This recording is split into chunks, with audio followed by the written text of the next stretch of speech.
If one of you who were here, like 50, 60 people in a weight loss seminar, listen to my advice, I can tell you, within 3 months you have already built a bridge to add 15 years to your lifespan.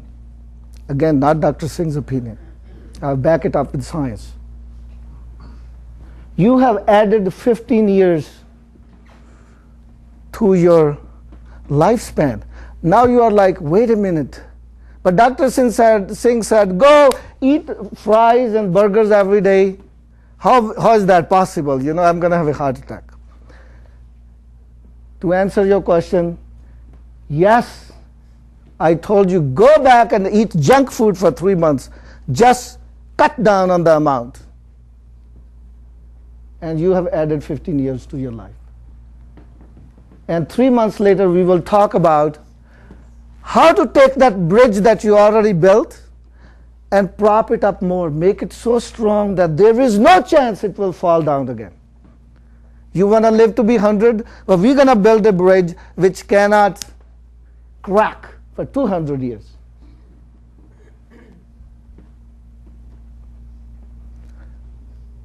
There are foods, there are things you can do that switches on the health and longevity gene.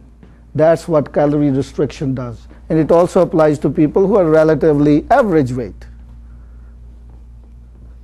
I'm not recommending that someone who's underweight start calorie restriction. You can have other problems.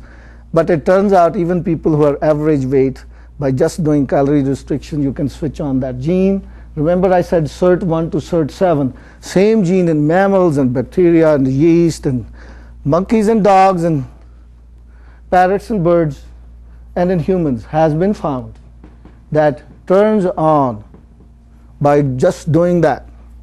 But we don't want to stop there because we want to be sure that that bridge does not start to crack because we are eating so much junk.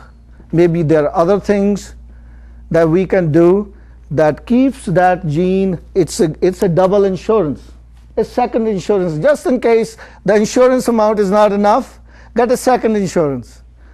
Just in case your life insurance, you're going to run out of $1 million, get another one for $2 million. Now you have more than enough.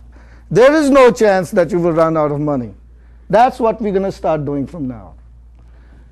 If one person that they listen to what I said, you have already built that bridge.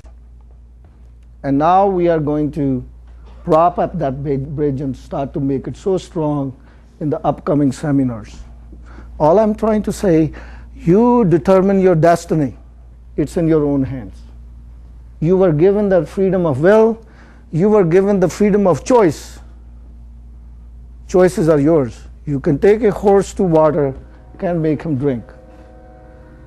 So my job is to pass on information. The decisions are going to be yours. So without any further delay, let's get started, otherwise we will never finish. What I'm going to do is first talk a little bit about nutrition and diet, very general, make some comments, and make sure there are some misconceptions out there, debunk those myths, and then I'm going to go over about approximately 100 most common supplements and herbs that are used all over the world. It will be impossible. Why 100? This is Mayo Clinic looked at that. Some of the trials, actually clinical trials, still going on. They are doing further studies on these herbs. Why they picked these 100? Because they looked all around the world and see large populations in China, in the United States, elsewhere in Asia, in the Middle East are using that thing. More than one culture is using that thing, so maybe there is something to it. Let's research, do proper research, which ones of these are traditionally accepted as the cures, or which this is quite possible that something traditionally used, it doesn't really work, but remember, placebo is a good medicine. You know, one of the science, the world of science, especially physicians who have no training in science, where majority of them don't have any training, they have this thing against placebo. Nah, this doesn't work, this is placebo.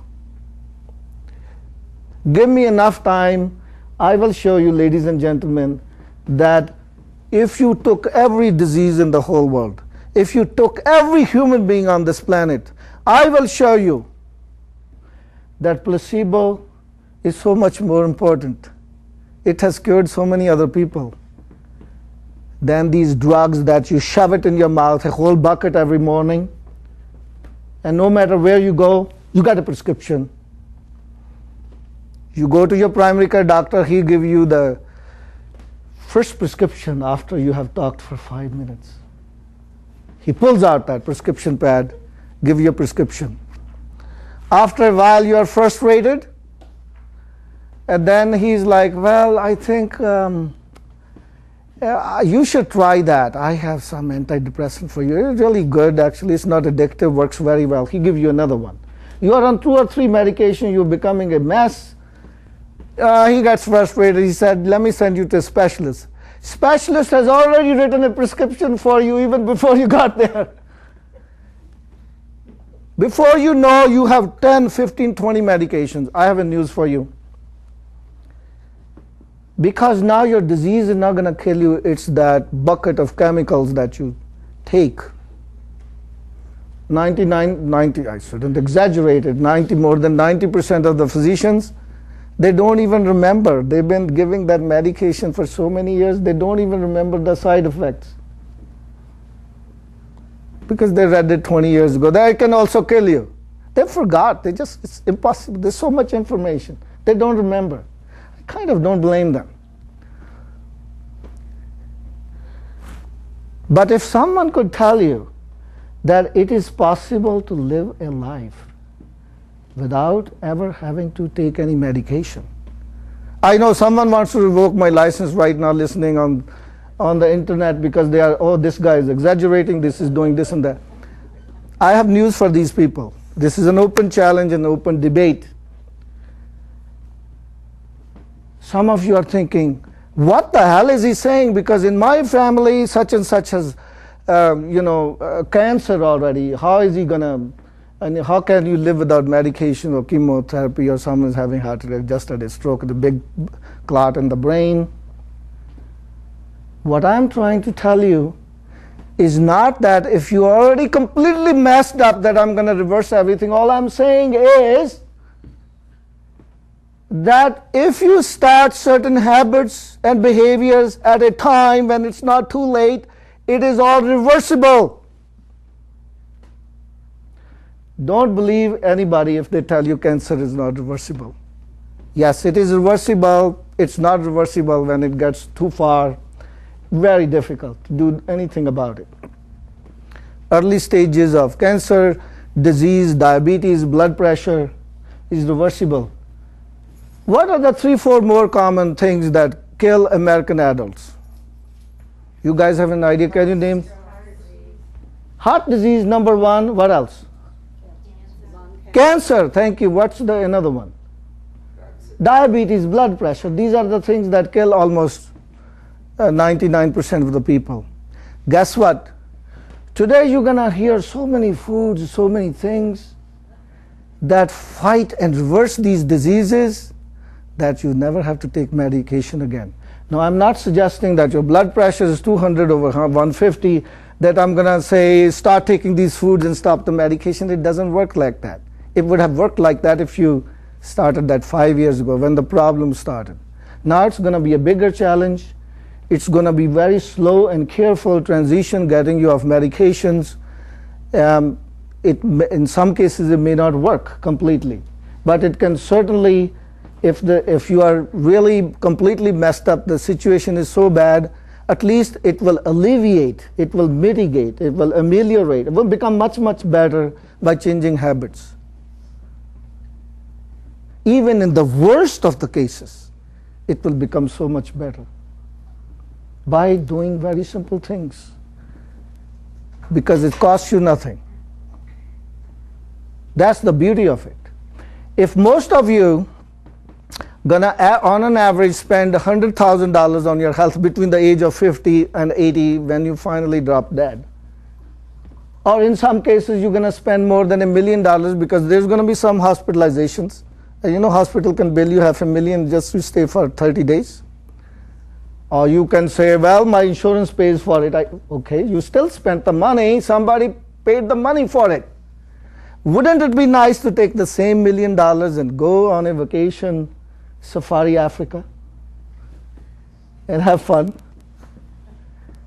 Isn't that such a beautiful idea? Why spend that money on drugs and being debilitated, not to be able to hear and see and not walk and always complain that you're fatigued? There is no such thing as disease. You create disease. You decide to give yourself disease. It's possible to live a disease-free life.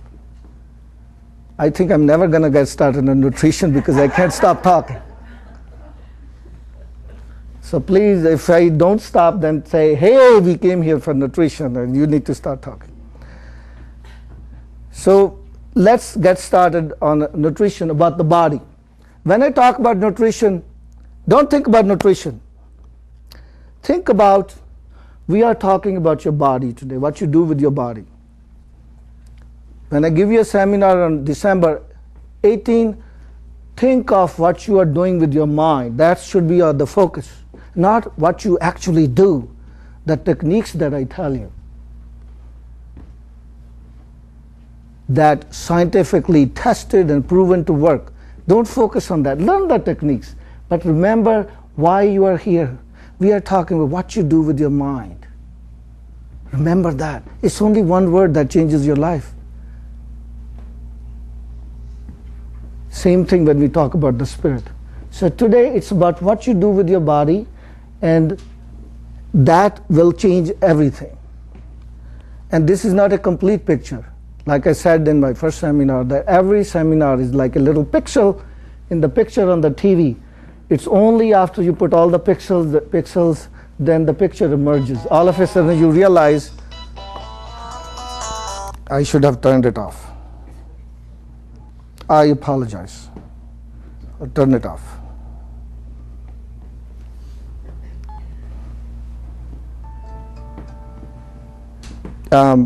Mercedes interrupt me at 1 hour so we can take 5 minutes break, and then we will continue. I'm going to ask you guys before I present, and thank you Mayo Clinic for all the hard work for years to come up with this information. Before I discuss that, I want to talk a little bit about foods in general and give you ideas. I have a couple of questions for you to see if there are some misconceptions out there. How many of you believe that healthy foods are kind of boring? Healthy foods, if you eat healthy, it's boring. I expected that. Most of you understand. I think you know that this is a false belief, because you will be surprised how delicious certain foods that are really healthy for you. The problem is not that people believe it's boring. The problem is that they don't know which one is a good food, which one is a bad food. Once you know that, you will be surprised. Wow, there are so many things I love, I can't stop eating, and they're really good for me. Okay, that's one common misconception. Not among folks like yourself, because you're well informed, but in the general population. How many of you believe that, to get protein, you have to eat some meat? Okay, so most of you are aware that it's possible to get every protein, everything from other sources. I am not here to make you vegetarians. I'm not propagandizing any belief system, although I might recommend it. There's nothing wrong in eating some meat, but that's the whole idea of presenting things scientifically and not just give your biases. How many of you believe that carbohydrates make you gain weight? Wrong. Let me ask you one. In some ways you are right, but I'll explain to you why people believe that. But that's not really true. Let's see if there's another. How many of you, for example,